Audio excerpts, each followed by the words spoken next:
მინდა განცხადება გავაკეთო იმ უმძიმეს მდგომარეობაზე, რაშიც ქვეყანა ივანიშვილის დანაშაულებრივმა მმართველობამ ჩააგდო.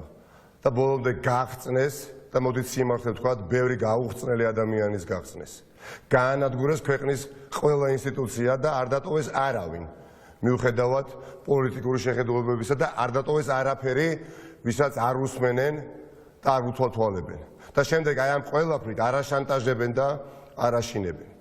და დღეს უკვე ბავშვმაც კი გაიგო, რომ ივანიშვილის და მისი ბოროტი მსახურების ძალაუფლება თავიდან ბოლომდე მთლიანად დგას მხოლოდ და მხოლოდ უკიდურესად საშიშ და ყველაზე ამორალური სახის ძალადობაზე, შანტაჟზე და დაშინებაზე. ხელისუფლებაში მოსვლაზე დღიდან და ეს უნდა გავიხსენოთ ჩემო ძვირფასო მეგობრებო.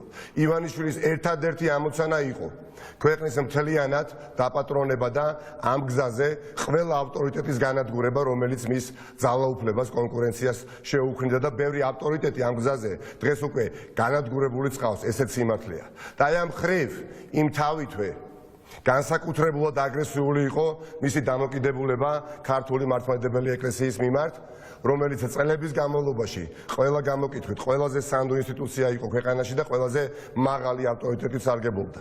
ივანიშვილმა კი მოსყიდვებით, გადაბირებებით და შანტაჟით მოახერხა ის, რომ არათუ ავტორიტეტის შეულახა და მძიმედ დააზიანა ეკლესიის რეპუტაცია, არამედ საკუთარ სამსახურში ჩაიყენა და ძალიან ბევრი მაღალი თუ დაბალი იერარქიის სასულიერო პირი მისი პირადი იარაღი გახდა და ესეც სიმართლეა.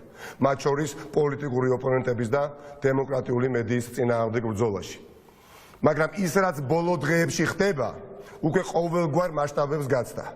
საზოგადოებამ ვნახეთ თუ რა მასშტაბი აქვს ივანიშვილის რეჟიმის მიერ ჩადენილ უკანონობასა და დანაშაულებებს და თუ რა შემზარავად ამორალურია ივანიშვილის ეს რეჟიმი. როგორ გროვდება სასულიერო პირებზე მაკომპრომიტირებელი ინფორმაცია და შემდეგ როგორ ხდება მათი გადაბირება და არც მეტი და არც ნაკლები სუსის აგენტებად ქცევა.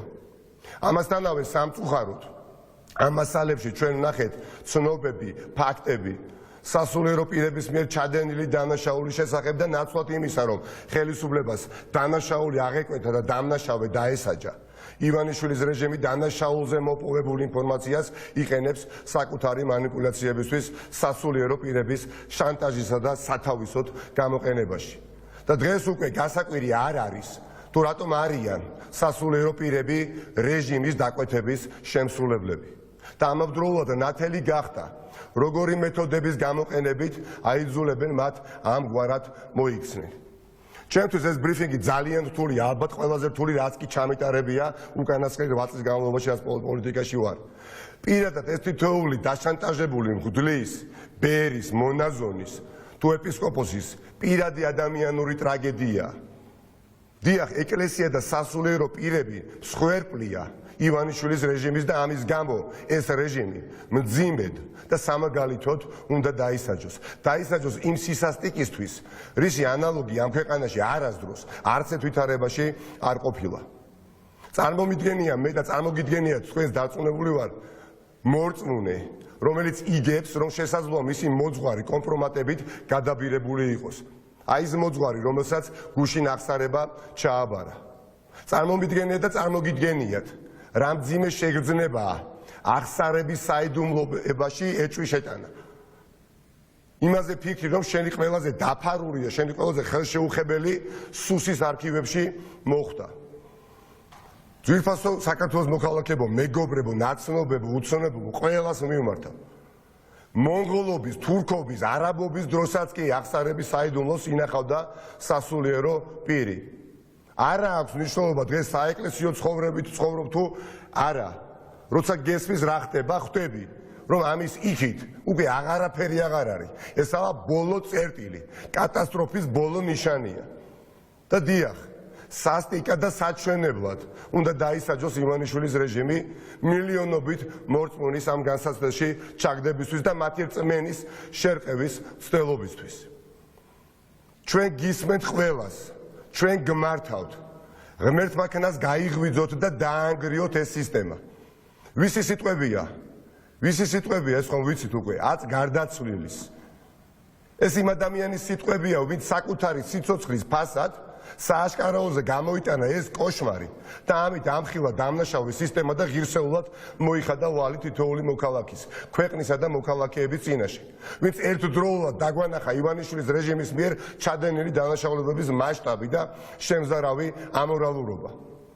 და მე როგორც მთავარი ოპოზიციური ძალის ლიდერი, როგორც საქართველოს ერთი რიგითი მოქალაქე, თავს ვალდებულად ძვირფასო მეგობრებო თვლი, განსაკუთრებით ამ ყველაფრის შემდეგ, რომ უკანასკნელ ამოსუნთქვამდე პირდაპირი გაგებით გულისხმობ ამას, უკანასკნელ ამოსუნთქვამდე ვებრძოლო არა მხოლოდ ივანიშვილს და მის დამკაშებს, არამედ უკანონობას, სახელმწიფოს მიერ ჩადენილ დანაშაულებებს, ჩვენი სამშობლოს განადგურებასა და ადამიანებისთვის იმედის, ბედნიერების, რწმენის წარსულებას, ყველაფრის წარსულებას. და ეს უმძიმესი რეალობა გვაქვს დღეს ჩვენს გარშემო, ახლა ეს რეალობაა. ნუ არავინ მოვიტყუებთ თავს, რომ სხვა რამე ხდება ჩვენს ირგვლივ. ყველამ უნდა ვიმოქმედოთ, ძვირფასო მეგობრებო, საკუთარი პასუხისგებლობის ფარგლებში და აქტიური ნაბიჯები გადავდგათ იმისათვის, რომ საბოლოოდ არ გავნადგურდეთ, როგორც ქვეყანა, საბოლოოდ არ დავანგრევინოთ მრავალსაუკუნოვანი ქართული მართლმადიდებელი ეკლესია და რაც თავარია ამ სახელდაკარგულ ბოროტებს არ გავასტრესინოთ არც ერთი ადამიანი და მისი ღირსება, არც ერთი ადამიანის, რადგან როგორც სახელმწიფოებრივი, ასევე საეკლესიო თვალსაზრისითაც მთავარია ადამიანი. დაუყოვნებლივ უნდა დატოვოს თანამდებობა სუსის უფროსმა ივანიშვილის გებელსმა გრიგოლ ლილუაშვილმა. საქართველოს მოქალაქეებო, მეგობრებო, გძნობ და ვიცი, რომ გინდათ ცვლილებები, ყოველდღიურად მაქვს თქვენთან შეხვედრის შესაძლებლობა და პატივი. ვიცი და ვხედავ, რომ გჭირდებათ ცვლილებები, რომ წავიდეთ წინ, კარგ მომავალში. წახვიდეთ თქვენს და თქვენი სამშობლოც. მაგრამ მოდით აქაც ვიყოთ ძალიან გულწრფელები. ბოლომდე გულწრფელები ვიყოთ. ეს ცვლილებები მხოლოდ თქვენს ხელშია. სწორედ არჩევნების დღეს თქვენი ერთი ხმა არის ძლევამოსილი, რომელითაც ჩვენ პოლიტიკოსებს გვაკისრებთ პასუხისგებლობას ვიყოთ თქვენ სამსახურში. აი ერთი ხმით თქვენ გადაარჩენთ ქართულ სახელმწიფოს და აი ერთი ხმით თქვენ გადაარჩენთ ქართულ ეკლესიას და აი ერთი ხმით თქვენ გადაარჩენთ თითოეულს, ვინც თქვენთვის ძვირფასია. ამ ერთი ხმით თქვენ გადაარჩენთ სამშობლოს, სადაც დაიბადეთ და გაიზარდეთ. მომავალს ამ სამშობლოში, დამოუკიდებლობას და ამ ქვეყნის თავისუფლებას. გამოვიყენოთ ეს ძალა, რომელიც მხოლოდ თქვენ გაქვთ, ჩვენ გვაქვს. დავამარცხოთ ეს მოძალადე, ბოროტმოქმედი და უზნეო, ამორალური ხელისუფლება და პირველი, რასაც გამარჯვების შემდეგ მე და ჩემი გუნდი, მე და ჩემი მეგობრები, პარტნიორი პარტიების წარმომადგენლები გავაკეთებთ. კვირდებით იქნება სახელმწიფო უსაფრთხოების სამსახურად წოდებული ჟანდარმერიის გაუქმება. ეს უდაოა, ეს აუცილებლად გასაკეთებელია. და მე პირობას ვდებ პირდაპირ ეთერში, რომ პოლიტიკური პოლიცია მიუხედავად მისი სახელისა, კაკები იქნება, სუკი იქნება, კუდი, სუსი თუ ჯანდაბა, გაუქმდება და არ იარსებებს ქვეყანაში თქვენი გადასახადებები დაფინანსებული უწყება, რომელიც თქვენვე გისმენთ და გაშანტაჟებთ. არ იარსებებს ღირსების და თავისუფლების ფეხქვეშ გამთელავი მანქანა, რომელიც სახელმწიფო სახელს ამოფარებული თქვენ გერჩით და გისმენთ და სხვა არაფერს არ აკეთებს.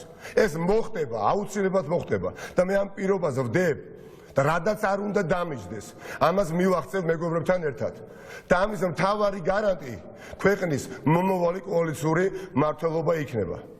დღეს არც თბილისის მერია, არც სხვა ნებისმიერი მუნიციპალიტეტი, არც ერთი საკრებულოს ადგილი არა ახლა საზოგადოების მთავარი ფსონი.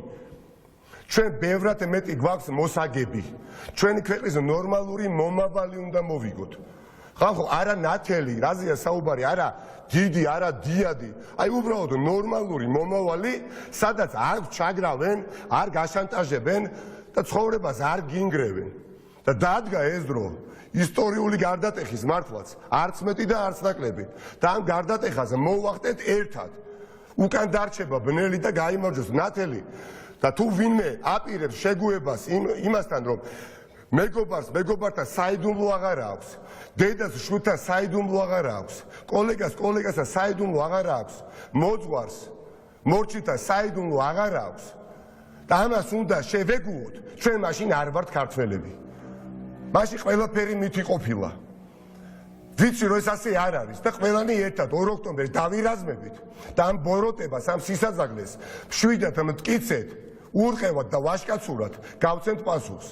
დიდი მადლობა და გამაგდით ხახნო წარმოუდგენელი რამ ხდება ქვეყანაში დღეს და ეს ისტორიული შანსი უნდა გამოვიყენოთ რომ გვიან არ იყოს ხვალდაზე დიდი მადლობა